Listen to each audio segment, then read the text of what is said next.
Hello, friends, and welcome to another episode of Dark Side of the Word. We weed out the good, the bad, the creepy, so you don't have to. Join us as we discuss our latest book club reads and content recommendations. All topics are dissected and debated from a creative's perspective. New episodes are posted every second and last Thursday of the month. Watch Dark Side of the Word on YouTube or listen to the audio-only version on iHeart, Apple, and Spotify.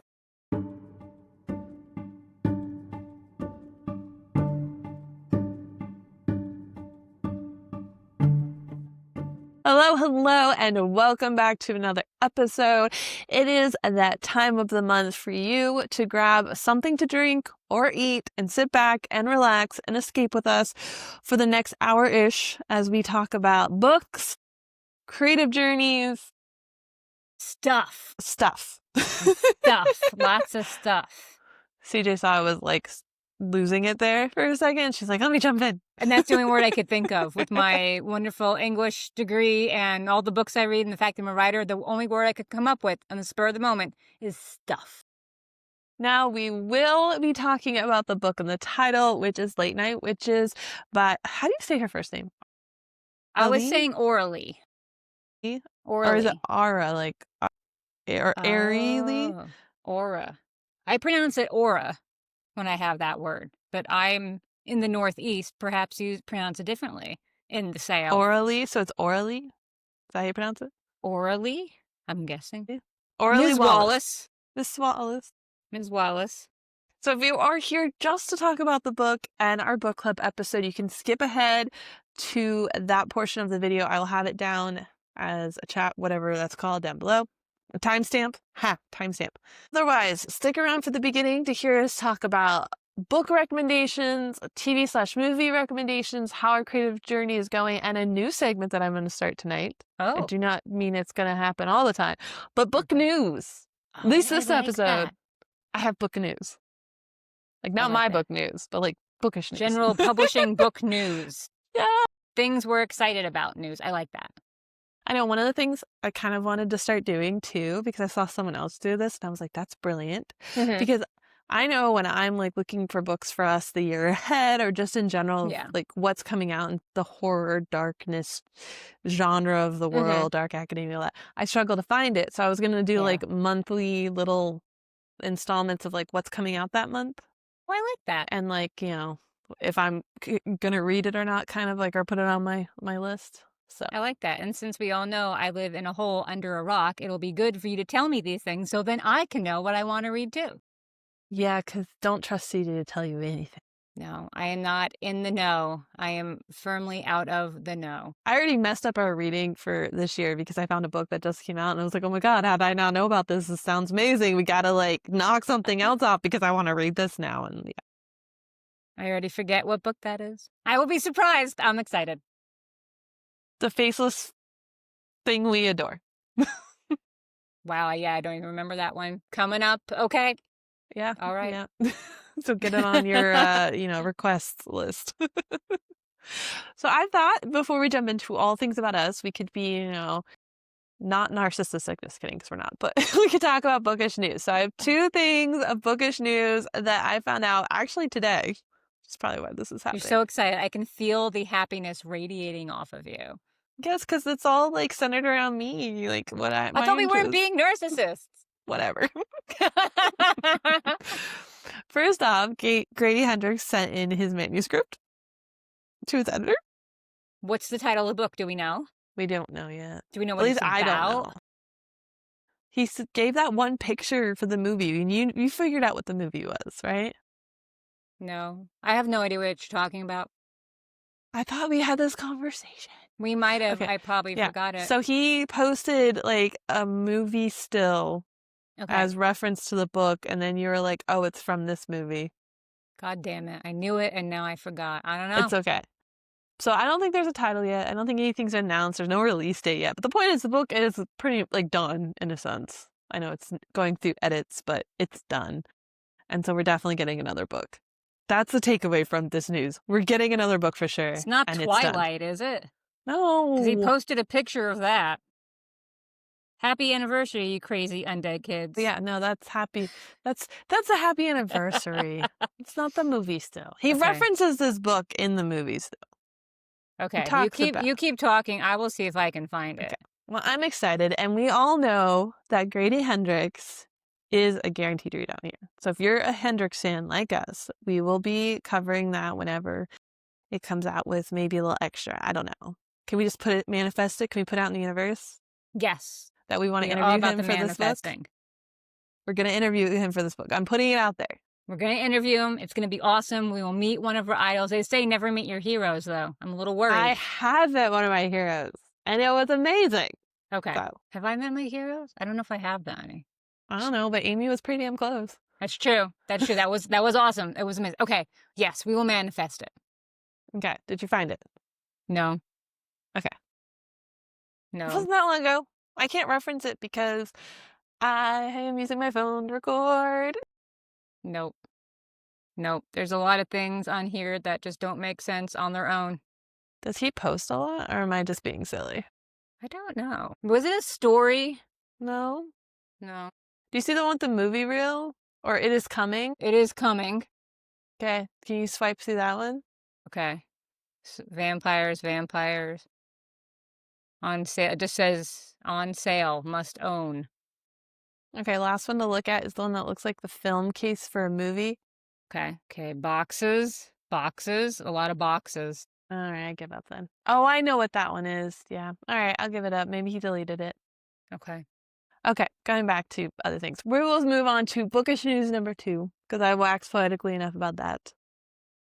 But one of my most anticipated books that I have been sitting here waiting for like 3 or 4 years, it's a lot, is Sarah Nicole Lemon's adult book that, she's been talking about, and she has put out a release date. What is it? May 12th, 2026. Okay, that's not that far from now. We don't have a title yet. We don't have a title yet. Okay. Or a cover. Do we have a title? I don't remember. Anyway, we have a title. I don't We have a know. title. Do we have a genre? Is it fantasy? I forget. Okay, hold on. We're gonna find. This is a lot of searching today on this episode. I know. I wasn't prepared. I wasn't This is prepared all either. off the cuff. Full disclosure, I thought we were recording next Tuesday and found out at like 1 p.m. that it's today that we're recording. So, yeah. Good thing you're ahead of schedule. No, they don't have genres, but I know it's dark. A little bit of fantasy in it. But it is called A Dark and Wild Wood. It sounds like something we would enjoy because dark is in our name as well. So I do know it's like very dark because it's not. We don't just read horror. We read dark. we read dark dark books. academia, dark fantasy, dark romance-ish, which I don't know. Dark romance is a weird genre. Yeah, Might go too far. It's a little weird sometimes, yeah. But yeah, Oh, so I'm comfy. excited because my goal and what I've been brainwashing CJ into believing is that we're going to read it for the podcast. We are going to read it for the podcast. It has dark in the title. We can absolutely read it for the podcast. I have no argument against not reading it. So, Okay, yes, we cool. will read it for the podcast. I'm so excited. That is my bookish news. Do you have anything to add to the bookish news? No, I do not, because I'm under a rock. I think people probably are annoyed of my voice already. So why don't you start with your updates? Okay, my updates. Okay, so speaking of narcissism, I'm bringing it right back around. I am reading a book called The House of My Mother by Shari Frankie. Have you heard of this? No, I just saw your Goodreads update. Okay. It is a memoir by the daughter, whose name is Sherry, and her mother is Ruby Frankie. And anybody who knows that name, she was a mommy vlogger on YouTube that started in like 2015. She's a Mormon mommy vlogger, and she had a parenting channel. Okay. And it had like a ton of views, a ton of subscribers and stuff. And then shit started to get a little bit weird. And so this is about the daughter's experiences growing up with a narcissistic mother who was addicted to filming her whole family for just gaining money and traction and all that, and how the situation quickly devolved into an abusive situation when this woman named Jodi Hildebrandt came on the scene and had these really weird parenting ideas that involved basically hitting and torturing and punishing your children. The hell? And so, like, it's not a spoiler, but, like, Jody and Ruby, so the mom and this counselor person, were arrested for child abuse, like, extreme child abuse. They found the two of the kids locked up in a room with, duct tape on them, and they were malnourished and all this stuff. Like, it's a huge case. And right now there's actually an HBO Max docuseries on it. I just was finished the book early this morning, and then a couple hours later I just turned on HBO Max to watch 90 Day Fiancé, and I just saw it said like Ruby and Jody on there, and I'm like, oh my god, I have to start watching. So I read the memoir. It's all behind the scenes from the daughter's point of view. It is very triggering if you are from an abusive household or past, because there's mental abuse, there's physical abuse, there's some sexual abuse. It's not incestuous sexual abuse, but there is some sexual abuse in there as well. But it's a really interesting read, and if you're into cults, if you're into that whole, busting open the whole trad wife influencing type thing behind the scenes, and if you want to watch the documentary, I recommend reading the book first, the memoir by the daughter first, because already watching a few episodes of the documentary, I know a lot of what's happening in the scenes they show, like, from the daughter's point of view, which is really interesting. So, yeah. Man, You if I should read can't get this. if I can't get through a story about fake abuse that's made up, how can I get through that though? You said So, cult. so the abuse that Ooh. happens, like, at the very, very end, what leads to the mother and her person being arrested, it doesn't get that extreme until the very end. But Okay. there is a lot of, like, gaslighting, narcissistic behavior and stuff like that early on. Not that that's not bad, but the real, I don't know, physical abuse is much later on. Are you gonna pay for my therapy bill after it? Yes. I think you can handle it. I think I could handle Okay. it. I think you can handle it. Okay. I I think might you can try handle that. it. It's Maybe on and it audio. huh? Maybe I'll try it on audio or something. The cult aspect that comes in, I was not expecting that. That was really, really interesting. And I know how much you love cults, so this will be something that you will be like, "Oh my god," and then you have to watch the docuseries. You just like literally said my my kryptonite. Like you say cults, you say a movie set theme. I'm Yeah, fucked. Like I'm already itching. Like, okay, where's yeah. this book? And, like, the whole time I was reading, I was like, I wanna know what this woman looks like, what this mother looks like, what these videos were about, what was going on, because you hear all the behind the scenes from the daughter's point of view, but you don't get she hasn't there's no photos or anything in the memoir. But then when I started watching the docuseries on HBO Max this morning, I got to see, like, everything I was wondering about. So I was like, "Aha." So it's kinda you wanna do, like, 1-2 punch. And I'm sure they have like tons of fodder with all the YouTube stuff. Yeah, yeah. It's pretty nuts. Like, after that book I read last time, that Everybody Is Lying to You, where I got into the whole let's debunk the perfection of mommy blogging and trad wife blogging, this fits right into that genre there. I don't even think I could fake that kind of stuff if I like even wanted to be an influencer of trad and mommy blogging. There's no, I would not be able to fake anything. I wouldn't want everything in my life to be filmed 24/7. Like, that's what this woman is talking about, how everything in her life was a performance. Her mother was always shoving a camera in her face, making her react for things. Everything was content. They didn't just live. It was a content experience, and it was a chance to get more money, more subscribers. That just sounds absolutely exhausting. I don't want to live like No. that. Like I see some stuff on Instagram where I was like, I love that you did catch that because this was a moment and I hope that it's real and not just fake. But like, how did you catch that? Are you Yeah. like have cameras all around your house? Because then that's also weird. Yeah. In the docuseries, so this also counts for the what I'm watching aspect of this portion as well. In the docuseries, one of the people mentions that she gets into a car accident, and instead of, like, checking to make sure her kids are okay, checking to make sure things are okay, she just starts filming because she's like, this is content. So she My just got God. into an accident. She has her phone on. She's like, oh my God, are they okay over there? And the kids are like, what the fuck is going on? What is wrong with you, mom? So, like, this woman was clearly very unhinged, especially toward the end. So this woman needs to be on reality TV. She should have been a reality TV star. Is what I mean, when you find out what she did to these kids, like, she's a monster. There's no other way to say it. I'm pretty sure she's in jail right now, and I hope she stays there for a good long time because she should not be let out into society. Easy. I've never even heard of this. I never heard of it either. I forget how I came across this book. I saw it on maybe online or something, and somebody mentioned it, probably in connection with the trad wife thing I've been looking into lately for like book recommendations. And I saw it. I'm like, oh, I'm interested in what goes on behind influencer stuff, and here I am. All right. Well, I have been watching. We'll start with that. I haven't really watched anything new. I did the sing along for K-pop Demon Hunters. How was it?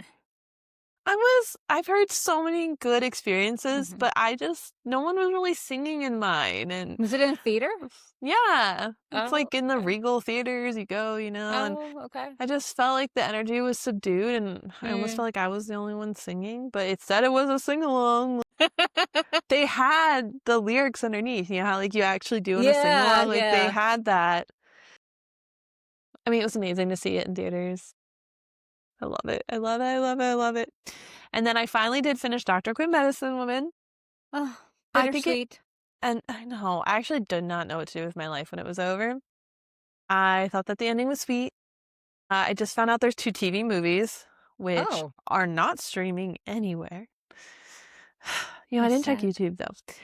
But so I wanted to stay in that kind of genre and theme. So even though I know I told you CJ I was gonna watch Midwife, Yeah, we I haven't done decided that, have we? to watch Anne with an E or whatever, the Oh, Netflix I wanted Anne to of Green watch that. Gables. How is it?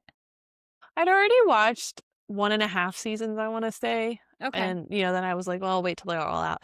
Yeah. I really like it. I've never read the books. I don't have any relation, but I love what they're doing. I love the actress that plays Anne. I love it. I'm obsessed with it. And I think it's still really good. So I started that because I just want to live in that kind of quaint, I think this one's more early 1900s, maybe like 1890. Yeah. But I want to live in that time period longer. Yeah.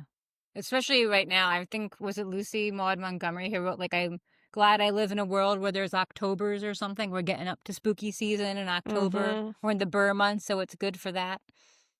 Exactly.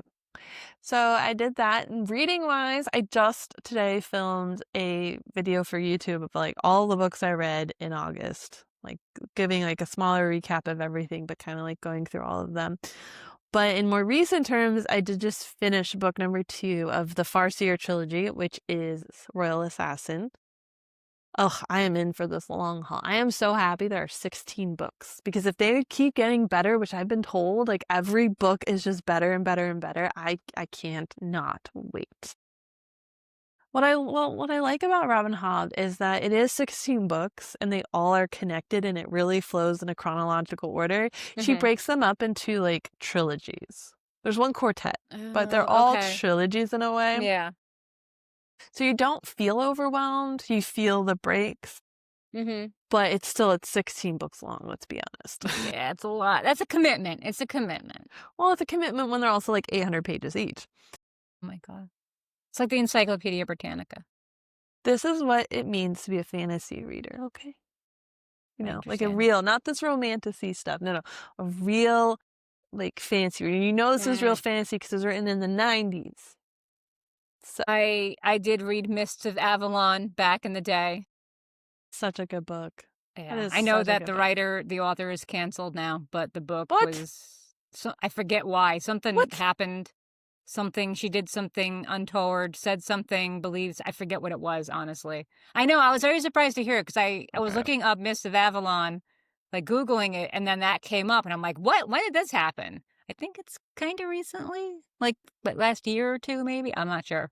But who's not canceled? Like, let's be honest. Yeah. I'm sure I can get canceled like this. Like, yeah, I forget what happened, but I think it was pretty bad. Like, it was like, oh, really? Did you realize that? Okay. No. So, yeah. But, good books, good TV, made-for-TV movie out of it. Moving on. I don't think I watched that. I just read it. But anyway, if you're looking for a fantasy that's written by a female author, which is huge. Who is not canceled. Yeah, I don't think she's canceled at all. It is, the first book is, you have to work. You have to earn your stripes with this series. And the first book, though it was good, Yeah. But the second book, like everything you went through in the first book totally paid off. Because then the scene was set and you could just live in it. It's one of these books that you like live in the world. It's not just for the plot. I love those. They live in a keep and it's just like he's always in the kitchen or the stables with all the animals. I could be into that. Food is mentioned a lot. And Food I love is always good. So, yes, I think this is a great book for the fall. Okay. Now's your time. All right, friend, the hard question. Yeah. How is your writing journey going? I have recently started writing again. I stopped, listeners, because there was a death of a friend that basically just shut off my creativity like a valve with water, and I couldn't write for a while. So I am healing and I am mending, and I started writing. I completed another chapter, which I'm really happy about. So that took a couple days. And then, I was off for the long holiday break and I was going to write today, and just life, again, I thought this podcast was going to be next week. So today did not go as planned, but I'm hoping to write the rest of the week and keep writing, a half hour to an hour every day, making progress. I'm just glad I'm back to it, because I was afraid the last time I had a death that impacted me this much, I didn't write for 18 years. Oh, I'm just glad I got back on the horse in like 3 weeks. You didn't tell me that. Yeah, that was an 18-year break. And then I discovered, okay, it's time to start writing again. I got a lot of stories. Okay. So, well, yeah. I mean, I'm in your life now, and so I would probably drag you kicking and screaming back to your art, but okay. Yep. And anybody who's struggling to get back, on the horse with writing, I remember what Amy said in her book and in our podcast, like just start with 10 minutes or start with 20 minutes. I did a half hour. I'm like, okay, I'm just going to sit down and I'm going to review my notes for a half hour. And I did that. And then I started making little corrections and typing out little sentences, and I did a half hour the next day. And I slowly just eased back into it. And then all of a sudden I was writing again. So just don't let your own mind be the thing that stops you, because it stops me so many times. The fear of starting again just always seems insurmountable until you actually just sit down and start. I'm really proud of you, though, because I know what that was for you to go through, and I know it was really hard, and I am glad you took time and you started the grieving process. And it was such a shocking, too. We weren't prepared. No. I think that made it harder. Yeah. But I do see you getting a little bit of your light back. Yeah, things are better. Therapy is wonderful. Understanding husbands are wonderful. Writing is good. Crying is good. Food is good. Food is good. Haagen-Dazs is my bestie. And my friend was always encouraging me to write. She was a huge believer in my stories, and this was back in like middle school.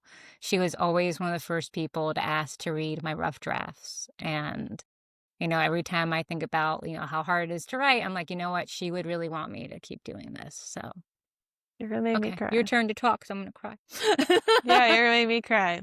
I'll just say one last thing, which is I heard the best line about grief, which is the pain you feel is just all the love you can't express for the person. So. Oh my God. Oh my God, broke CJ. Do you want to take a minute? No, I'm okay. Okay. You go. So, you go. I'll talk about happy news. So. Okay, happy news! Yay, no one dying. My writing has been going extremely well. I believe I'm on chapter either 37 or 38. Oh, wow. That's some high numbers there, lady. That's exciting. I know. And currently, I think I have 53 chapters. So I think they're going really well. And I'm getting to the part of the book where I do feel that I don't have as many edits, because this is, the end, the climax. We're getting there, things are building up. Sadly, when I did my read-through of the book, which is where I'm making like the edits from, I didn't finish the book. So I have no idea how I feel about the actual ending. So this could all change. And everything could go into a dumpster fire. However, at the rate I'm going right now, and have been consistently going, how things are working out, my goal is to have it done by like September 26th or 27th. Whatever that last Friday of the month is. That is soon. I'm excited to read this. Feel really confident in my gut. that this can be real. Like, this is a real Yeah. date.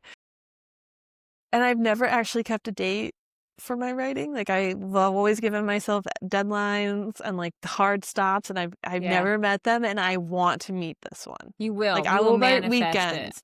I will Yep. write at night. Like, I want to make this happen, and it's less than 20 chapters. Like, You can do that. You can definitely do that by the 26th.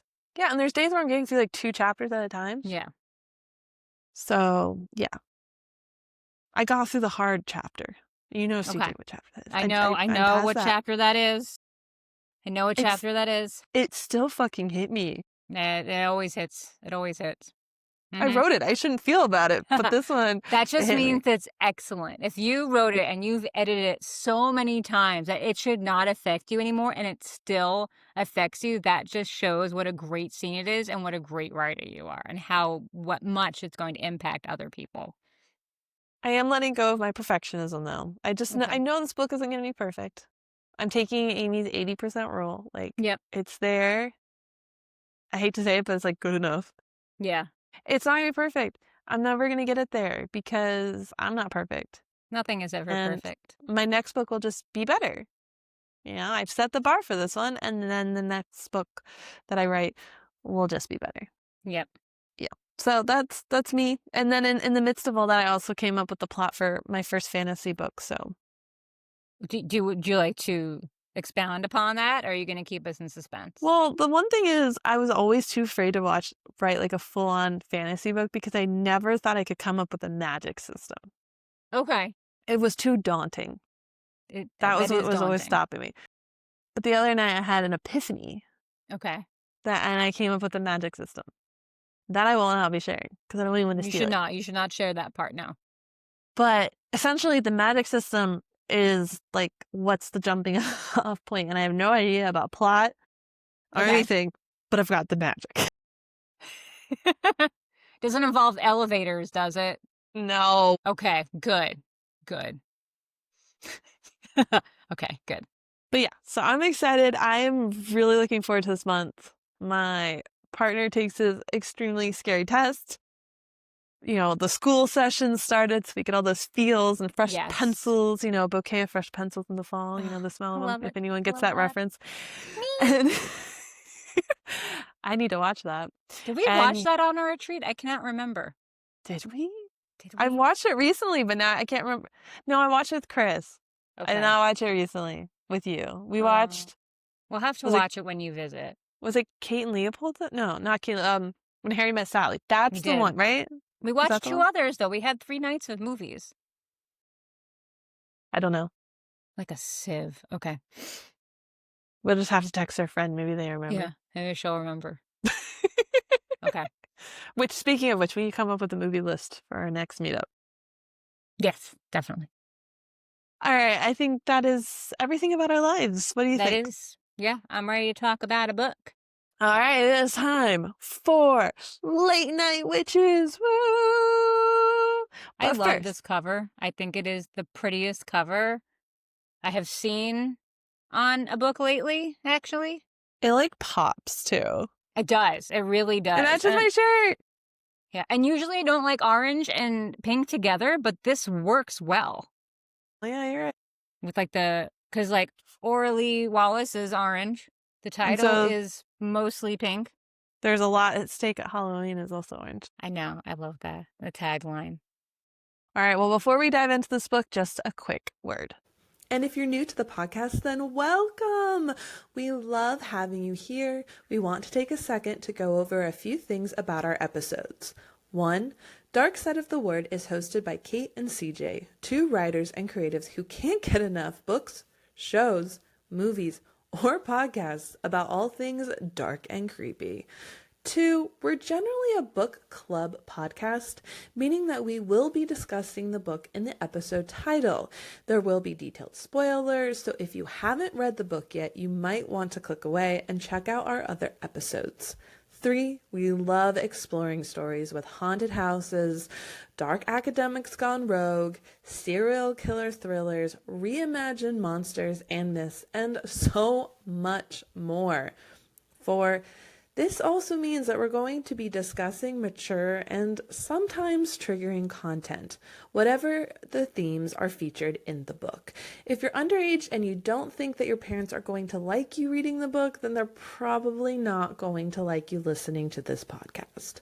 Otherwise, thank you again for listening, and we hope you enjoyed the episode. Make sure to subscribe so you never miss a book, and use the comment section to continue the conversation or share your thoughts. Right, it is book club time. And if we haven't said it a million enough times, we're talking about Late Night Witches by Auralee Wallace. Yep. Okay. Still wondering about the pronunciation? Yes. Now, to quick little, we have business to attend to. We did receive free copies of this book for an honest review. Thank you. I love that we're getting reached out to do this. I know, but they reached out to us, everybody. I am very proud of us. Okay. I have a flex that I just want to say real quick. You have a flex, like, a flex. Oh, okay. I have never requested a NetGalley link. I have only recently done it, but all of my NetGalley things I've read have been sent to me because they asked. Nice. There you go. So that's my little flex. I'm proud of that. Anywho's, so before we get into our ratings, I'll read the back of the book. Okay. Per usual. That should be a hat. Per usual. Per usual. Cassie Beckett's life is anything but magical. With a wild younger sister, 3 unruly kids, and an absent husband, she's really not looking forward to the witching month of October. At least the gorgeous, foggy Prince Edward Island is always quiet. That is, until the vampires arrive. As the creatures sink their teeth into Cassie's tenuous grip on normalcy, she's forced to come face to face with long disregarded family secrets. The legacy gifts her with power, but also a lofty responsibility. Rid the island of vampires or let them win. Both options suck in more ways than one. Armed with her family, newfound friends, and a baby in a spectacularly garlicky onesie, Cassie must learn what it is to be a witch and how to fight for what she loves before time runs out. Because on Halloween night, the stakes will be higher than ever before, and it's up to Cassie to finish what the witches that came generations before her started. Just like to point out the adorable little design on the back with the cat licking his paw. The little tongue is even out, and there's the cup of tea. Like, this is so stinking cute, this book. I love the cover. I love the art. I know. This is definitely a cozy book. Yes. I'm just going to kind of say it's the cozy. With how much action and vampireness is in it, it is a foodie fiction, too. It is totally a foodie fiction book. I love that aspect of it. I know. I was about to say, this is a CJ book. Like, if you had to write a fantasy book for CJ. Yes, this would be, yeah, totally.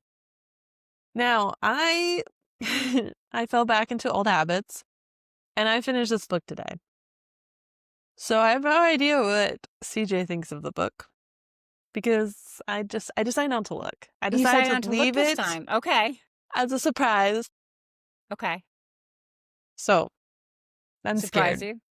What did you rate it? I am torn between a 3 and a 3.5. Oh, okay. I know. I am surprised as well. What did you give it?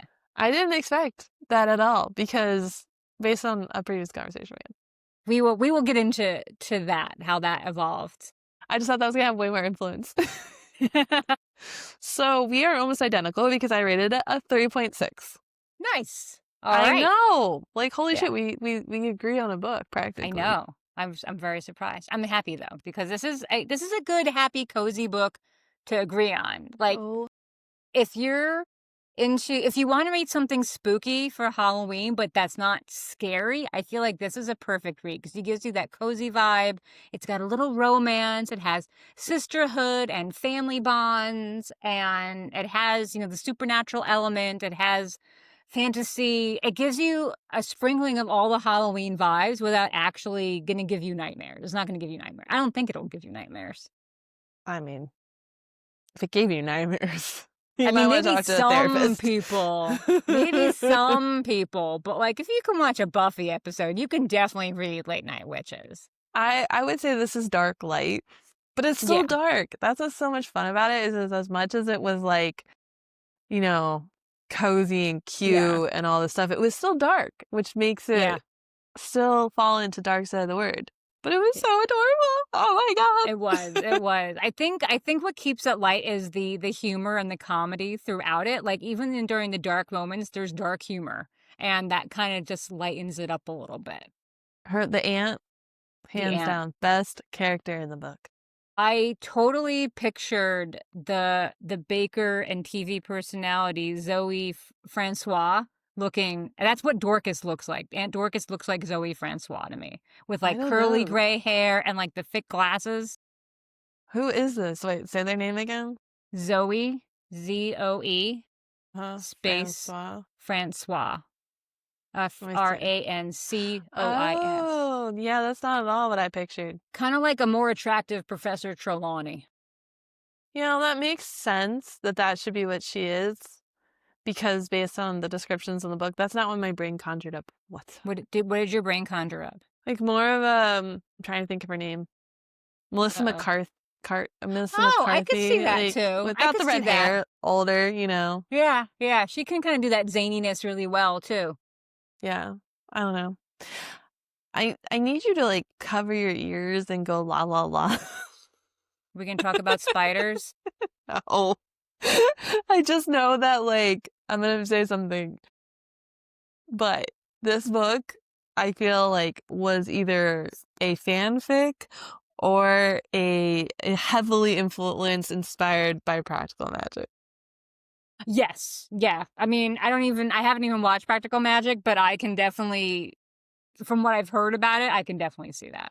Because you have the house by the ocean. Yeah. You have the crazy sister that fucks up. You have the aunt that is very similar. You have the discovery of the magic, the one sister not really wanting to embrace it, the other sister being like, I want to do it all. Okay. Even down to the what's the building with the inside with the plants and the glass? No, it was like the plants and the glass conservatory or whatever. Where she was, where that's where they make the potions.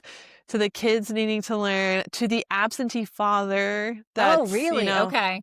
Well, not absentee in practical magic. He more dies, but and it's the missing father. The missing father figure. Okay. The crazy, like, almost ex-boyfriend, but not, because he was the vampire, not really like an ex-Del, but like, I was just like, this is practical magic. This is practical magic. Yeah, it sounds a lot like practical magic. Definitely. Yes, they say it's for lovers of what is it? Oh, it did. Practical magic meets What We Do in the Shadows. See there, exactly. I didn't even know I've seen What We Do in the Shadows. It has some of that, definitely. Where'd you read that? On this little publicity flyer that we got. I should read that. You should read that. Yeah. But yeah, so I definitely get all the practical magic vibes. So yeah, if you like practical magic, you will probably like this book. There you go. Because I just felt like I was reading a different version of practical magic, which is why I actually think this would make a great movie. I think this would be a phenomenally good movie. I could see that. It's filmed in practically 2 locations, so budget would be cheap. There you go. It's funny and quirky, has great characters. It would be a great... Like, you could almost take the twin boys out if you don't want to spend money on that casting. Yeah. And just have the daughter. Yeah. I also feel like one of my questions was, why did we need Cassie to have the absentee husband? Why couldn't she have just been a widow or a divorcee or even just a single mom? Like, what does the husband who's never there really bring to the book? I know it shows that she's kind of a pushover in her life and needs to stand up for herself, but I feel like we saw that enough with Eliza, the sister. So why do we need Cassie's absentee husband? He just felt like a little wasted space. I think because we would have sympathy for her in a way if she was more of lost her husband than just being like down on her luck in a really bad place in life, just kind of giving in. Because that was one of the big themes, is the fact that her life was falling apart and she just didn't have a lot of, good things happening. She gave up. Because I think the other thing was her giving up so much of her life. If her husband died, you're giving up outside of like your responsibility. Like, that's thrust upon you. That's not a choice. Where everything in her life was a choice. I think that was the big difference. And that's why like her magic at the end also became a choice. Like, it's all about choices. Like, that's why they had the big, oh, like, you need to let your sister fight. It needs to be her choice. That's the theme. Choice. Okay. Because I know if That she had makes been a sense now. widow, I would have been more sympathetic with her than, come on, bitch, get your shit together. Okay, I can see that. Even her mom made the choice to go instead of her sister. That's true. Yeah. That was a lot of family drama in this book, like all packed into it. And usually, like I know I said in the past, like I'm kind of over the whole sibling thing, and I really don't want to read any more sibling things. This actually worked for me. I liked the sibling dynamic with it. I liked Eliza. She was, pesty and a little irresponsible, but she wasn't annoying to me. And I'm tired of like being annoyed with the siblings. So it was nice to have somebody that I could see she's made a few wrong choices, but she's not annoying as fuck and you should just cut her out of your life. And I think if it doesn't feel forced and a caricature such as Home is Where the Bodies Are for me, because that was such like a caricature of we have the druggy sister and the sibling who got free, and then the one who felt like she had to pick up the pieces, and these felt like more fleshed out characters. Listen to your sister one too. Same thing with the annoying brothers, and I'm just like, let this woman live her life, I loved the way Eliza showed up on the scene. Like her entry into the book, she's just stumbling up the road, dragging a bat behind her in 2 big work boots. Yeah, 100% practical magic with the ones that are in her aesthetic and just who she is. I was like, I don't know of a better way to introduce a character. Like 100, like right away. And the minute that Cassie saw her, like you knew who that person was. You were like, oh shit, man. I liked at the very end when the stories all come into play and she's like, once upon a time, my big sister killed you, the end. I'm like, boom, done. It was fantastic. That was such a great way to tie that whole thing in and make it count at the very end. And this is an example of a good book tying in things from the beginning that we established throughout the whole book. Yes. I would argue about the whole book part because so earlier Kait was referring to the fact that we had a side conversation about what were you think I was going to say? I don't know. I got scared. We had a side conversation because I had issues with this book when I first started reading it. And I am not ashamed to admit that it took me till page 173 to actually enjoy this book. So for me, a lot of the beginning felt very repetitive and it felt a little like dull. Like to me, it was obvious to everybody that Cassie is the 13th witch, that they kept having these, these reveals at the end of chapters. And I'm like, this is not a reveal to anybody. Like the reader knows it. I'm pretty sure the main characters all know it. So that kind of got to me. And the whole explanation about the 13th witch and the deliverer and how that comes to be just felt so drawn out. And a lot of the humor was hitting flat for me. I couldn't get into it. And then there came the scene in the graveyard where Cassie has to fight the first vampire without weapons, with her aunt there encouraging her and being like, you're fine, don't worry. And for some reason, everything clicked for me in that scene. I loved the humor. I loved the dialogue. I loved the scene. I loved the aunt. I loved Cassie. I loved everything. And for that moment on, I loved this book. But till page 173, I'm like, I don't know. We could work on a few things. Let me guess, because there was some like Buffy references to the idea of it. There were Buffy references before too, but it just wasn't hitting. It was so slow for me. And like the mention of the baby, I'm like, I don't fucking care about the baby. Like, I don't want to know about tummy time. Let's just go hunt some monsters already and do some shit. And just everything it was too much of a lead in for me, I think. It took way too long to get going for me. See that? I had just come off a 689-page epic fantasy book. You're like, this is moving right along. So this just fell into my lap at a perfect time. I needed a palate cleanser. I fucking needed a palate cleanser. Yeah. And this is a good palate cleanser book. Oh, I'm just going on the flow. So I didn't feel any of that. I didn't guess the 13 witch. I wasn't even trying. I was just like, read and chill. That's good. It's so hard to have a book like that. That's awesome. Especially for you. I feel like you don't have books like that. Because your mind's always going, always analyzing. This is the second book in like a month period that I've been able to read like that too. Because I read In Deadly Company, which I do recommend. I think it was a blast. Very like this palate cleanser, all that stuff. And I was just like, I don't care. I'm just reading. Okay. I'm just reading. The thing that like popped out at me with the book that kept pulling me out of the story was the fact that I felt like so many things were just suddenly like, oh, and now we have this, and now we have that. Yeah. It's like, oh, now we have a conservatory, and that's where we make all the potions, and like, oh, now we have like all these weapons. I don't know. That's not a good example, but there were multiple of them. Yeah, yeah. And it was annoying. Yeah, I could see that too. They kept having convenient things too. Yes, like, everything was very convenient. No! Oh, the weapons are gone. Oh, but I have more. And they destroyed the costumes. Oh, but I was making them in the other room. Yeah. Yeah. I like the sound that you do. It sounds like cats. I like it. I love all the cats in this, by the way, too. That was a fantastic aspect. Yes. And then it was, oh, the library burned down, but oh wait, we spelled the house, so it'll never burn down again. Okay. Yeah. You can include that in with the fire reference. It's just like I'm just gonna throw in a bunch of stuff to explain why I want the story to go the way it's going. Like, oh, they destroyed her Jeep. She can't go anywhere. But look, like 10 pages later, she's driving her Jeep. Yeah. Why'd you destroy the Jeep then? Everything was very easily resolved. Nice tied up endings. One thing that bothered me though is the Dorcas reading. I feel like I'm insulting her every time I say her actual name, Dorcas. Right? That's, yeah. I know that's a name, but it's just an odd name to me to name somebody. It's like, do you not like your child? Why are you doing that to them? They're just going to be teased their whole life long. But I guess if you're a witch, you can do something about that if you're teased. But anyway, so Dorcas apparently can read minds, and she tries reading Cassie's like all the time.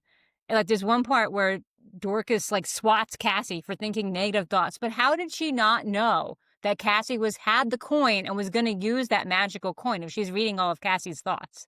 How was that kept secret? Did she not think about it around her aunt? I feel like she was, because she was like holding it and like thinking about it a few times. Maybe she wasn't, it was just subtle, but I feel like that's a bit of a loophole that should have been answered, because then Eliza sees it in her hand, but I'm like, how did Dorcas not prepare for all this? I guess the only thing could be, does she have to actively be reading the minds?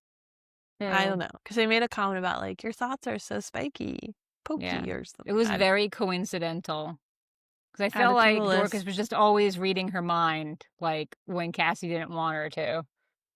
Yeah, add it to the list that I've made. I know, I love how too, like, they would just send the boys away all the time. Again, I just don't understand why the twin boys. Part of me wondered why there were children all together. Like, we didn't need to have Sadie. Like, she had a potion at the end, but we didn't need to have the next generation already there. And I feel like they just kept making... You don't think so? Because that's the reason she also decided to fight. She didn't want her daughter to do it. I don't know. I felt like... I don't know.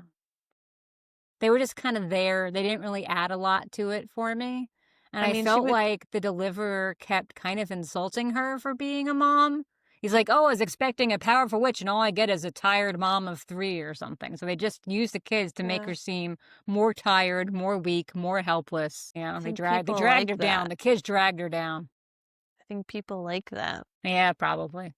I mean, that's what makes her like us. Yeah, I guess so. Most people in their 30s had a kid. True. She said pointedly. Okay. No, oh my God.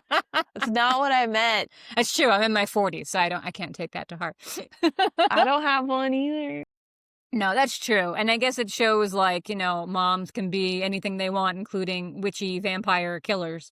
So they'll underestimated her because she was just a quote tired mom of 3. No, really, I feel like this book was written for the masses of women who like have like in their mid-30s have the kid, don't feel like they can go anywhere. They're not looking for a little rompy read between tummy time maybe, and their kid waiting in the school line. I don't know, but to me it's just it's one of those chicklet. It's chicklet. It's fantasy chicklet. It is chicklet. It is fantasy chicklet. Yes, it totally is. That's what I was trying to say. Yeah, just it's wanna like bubblegum type, Yes, with a scary dark Halloween twist. bubblegum. Yeah. It's bubblegum horror. Yeah. Not that Bubblegum it's horror, horror. but it's I like that. bubblegum. Yeah. I like my little sweet dark reads too. I mean, I just love how like she really balanced the dark with the bubblegum. Yeah, she did do a really good job of that. And there was some like that scene where she was in the pit with the skeleton. That creeped me out. Like that made me uncomfortable, you know? Maybe because I just have a thing about skeletons. I really don't like them. But it was enough to make me be like, you know? And she didn't hold back in describing Dell's melted off face. Like she did not hold back Yeah. in the descriptions and the dark and the gore. I mean, the guy frankly ran his car into her and the lady hairdresser, and she got impaled on the tree. That's right. Yeah. That was gruesome and bloody. Mm-hmm. Yeah. I think that's why I like Buffy. Because it's kind of like, it's darker than this, but it's kind of like the same thing where Campy. it's like, yes, that's the word. It's campy. So you have like these light dialogue, you have these funny characters, and you have all this stuff going on above, while you have this underlying darkness and tension and like, Yeah. I want to write like that in a way. I want to pull that off.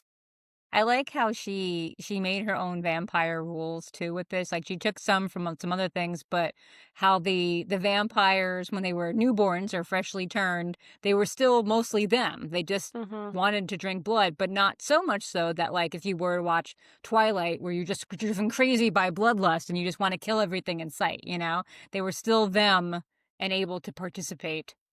And, they were just disintegrating in a very that was pretty gross. That was pretty gross. Yeah. Well done, Auralee Wallace. That was pretty gross. That's what I'm saying. Like I feel upchuck every time I read that. I feel like she towed that line. Yeah, like it's a lot gruesomer and darker than you think. Yeah, but still a light and fluffy, cozy read. Not hard fluffy. to do. Not fluffy. Not frothy. Frothy. Light and could be a little frothy. Could be a frothy. Yeah. That's a little. Yeah. And then there's like all the cozy tea that they drink and the pumpkin bread that they keep eating and the nice meals and the crackling fireplace. Are you gonna like make a recipe for this, please? I was thinking of it, but no, I'm probably not going to. I am overbooked as it is. Do you have a pumpkin bread recipe? I do already, yes. Do you want to send it this way? it would probably fit this better. Actually, you should send me the link to that and I can put it in the show notes. So listeners, if you like this book and you are inspired to eat some pumpkin bread yourself, yes, why don't you try CJ's pumpkin bread recipe? And I can... Yeah. Okay. There you go. It's already done. It is a cinnamon sugar coated pumpkin bread. I like to put raisins in mine, but you can put chocolate chips in it, or you can leave it plain, which I like to do as well. Not a raisin fan, huh? No, I love raisins. It's not bread. Okay, unless it's my grandma's bread, which I think that there's a real name for it. But in my household, it is grandma's bread. I'm pretty sure it's like an Amish friendship bread. Oh, okay. And she put pecans and raisins in it. That is fine. And I love cinnamon raisin bread, but not in my pumpkin or banana. I don't want pumpkin, banana, have anything extra in it. Okay, yeah. I can be with you on that too. So, yeah. But yes, let's link that. So we're going to have a foodie-inspired recipe linked in the show notes so you can make some gorgeously delicious pumpkin bread after reading this book. If you, whatever. It is tasty. I know. Oh, I want to make some pumpkin bread now. Yeah, seriously. I kept wanting that pumpkin bread. Every time they mention it, I just kept imagining the pumpkin bread that I make because it is my favorite pumpkin bread.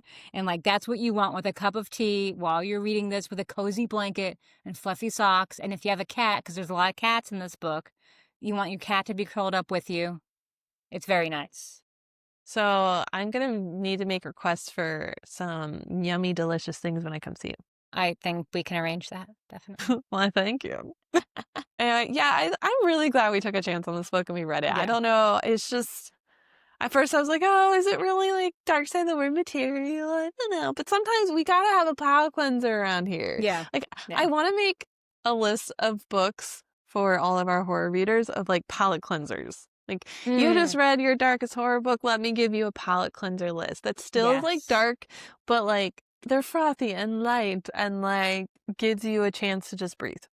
Yes. I agree. It was a nice break in the usual for us. It was lighthearted. And after I got to page 173, I just enjoyed it very much. So yeah, I'm glad we took a chance, and I'm glad we read this book. So thank you, person who sent it to us. Also funny that it should be set on Nova Scotia when I just started watching Anne. Yes. With an E as well. Yes. I'm also appreciating, oh yes, and it's on an island. Practical Magic's on an island too. So, fun fact, I've been to the island that they filmed Practical Magic on.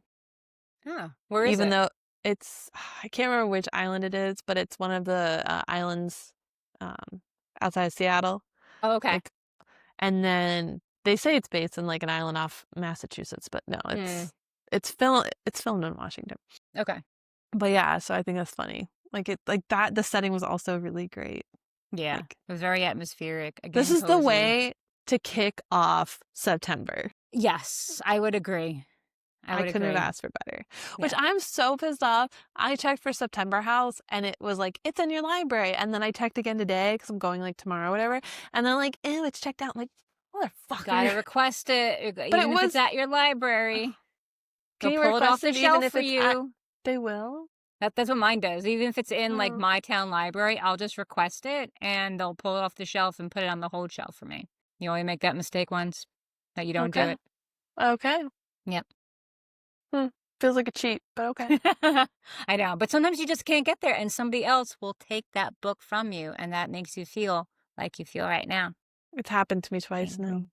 Okay, then you should. So it doesn't only happen to you once, it happens to you twice, and now you learn. Because I didn't know that was a possibility. Because I didn't also think who would want to read September House in September? I always am surprised by how many other horror lovers there are in my area, apparently, because I feel like I don't know any of them in person. So, dude, they fucking hide in the cracks, man. Because no one admits it. You and I are out and proud. We are, indeed, yes. I'm very glad of that because I like to encourage other people to admit their love of horror. Mm-hmm. Exactly. It's okay to like it. Mm-hmm. It's okay. I hope you can get September House because it is definitely worth it. Yeah, I've got requested everywhere. And it's not like that. I mean, I live in a small town. It's not like that many people are wanting it. They're just all happen to be out of the shelves right now. So someone returns it, I'll be fine. Watch them be the slowest reader ever and it doesn't get to you until December. That is not a Christmas read. I guess I'll just read it next. You have to, yeah. You'll have to. All right, are you changing your rating?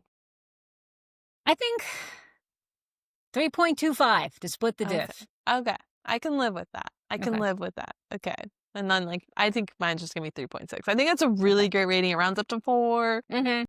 It's not like I loved this book and it was the greatest invention ever, but I really enjoyed it. My enjoyment rating was definitely a 4.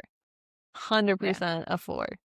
How long was this book? I enjoyed, what's 360-something divided by 2? Let's see. 180. Yeah, so pretty much half of the book I did not like, and the other half I loved. Like, really loved. So, like a 3, I guess. Yeah. 3.2. We'll stick with 3.25. Perfect. Now, I think we need to manifest our next episode because we didn't do that last time. That's true. Yes, we do. Exploded on us. So I think we learned our lesson. We only need to do that once. Okay. For our next episode. No, you're not going to say it, are you? Yes, that's what I'm saying. No. But we didn't say it last time, and then it blew up in our face. So I'm saying we manifest it. What if it blows up in our face again? I live in fear of things blowing up. Well, then people can know how mean these people are. Because this has been confirmed, same as the last one. I'm just going to add back. We had an interview for the last Don't say episode. who it was. I'm not. Okay. I'm just saying we had an interview. And we had it confirmed. We even had the book in our hand. They sent us the book.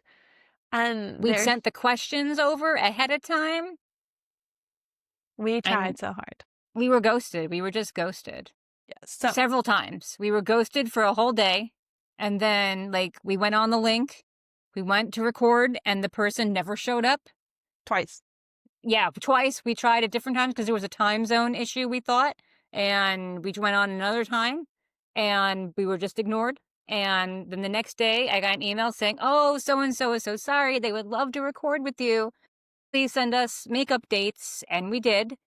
And nothing. Nothing. To this day, I have still heard nothing from this person. So that's what I'm saying. I think we need to people. manifest it by saying what the next episode is. Okay. Let's try it. That's true. Okay. Let's try it. Okay. Okay. Let's So try it. I'm so excited. Oh my God. This is probably like, this might just be Amy. But we are interviewing T. Kingfisher for book number 3 of the Sworn Soldier series. We've been reassured it's happening. We are excited beyond belief because, as you remember, we loved her first 2 books in the Sworn series and Sworn Soldier series, and we loved her other standalone books as well. She is a hugely favorite author here at Dark Side of the Word. So she's a go-to read. Like, yeah, she's definitely like top creme de la creme. Like, yes, for us, like for 100%. And you can check out our reviews of her first 2 books of the Sworn Soldier series. And don't link forget them down below. Yes. And if you want to get a copy of the 3rd book or any of them, make sure you use our bookshop.org links below so you are prepared for her interview at the end of the month. Yes. So so keep your excited. fingers crossed for us. Manifest for us that this one comes through, because the other one was disappointing that it didn't happen. But if for some reason this doesn't happen, we will be devastated. We might just quit We might just quit altogether and just stop reading horror and read only teen romance. And Thrillers. No one should have to do that. No one should have to do that. I really think if this one doesn't come through, it's because something happened. Yes, I would Like, think so too. The other one, no, I think we purposely got ghosted. But this one, I think, honestly, T. Kingfisher seems like such a like sweet person that like it would honestly like something happened. So Okay, nothing's gonna happen. So tune in at the end of the month to see if it actually happens, and keep us in your thoughts. But don't worry, we still have one more interview to try. Yes, we do. We have lots up our sleeves for the rest of the year. And I have goals for next year. I have sent CJ a list of hopeful considerations to interview for next year, and I feel like her jaw hit the floor. I am excited and daunted all at once, but we will make shit happen, because that's what we do on this podcast. We make shit happen. And you can thank CJ. She has gotten like almost all the interviews. She is kicking ass. She knows how to play the game. Like, thank her. I think it's just because we are such great podcasters and we have such great banter and discussion that people are just so excited to be on our show, and we are excited to have them. Exactly. I'm so excited. Oh my God. Okay. I'm not going to be able to sleep till the interview. Thank you so much, friends, for listening to another episode of Dark Side of the Word. Please make sure to rate, review, and subscribe below, or whatever platform you're on, so that you never miss an episode. Because again, you don't want to miss next episode. Want to miss next episode. Don't want to miss the next episode. And it can help other people that like your taste of books and our taste of books find the content to enjoy as well. So, because we want to spread the word. We're interviewing T. Kingfisher. This needs to get out there. Yes, that's true. Spread the universe. It is happening. Okay. Thanks, friends. Bye.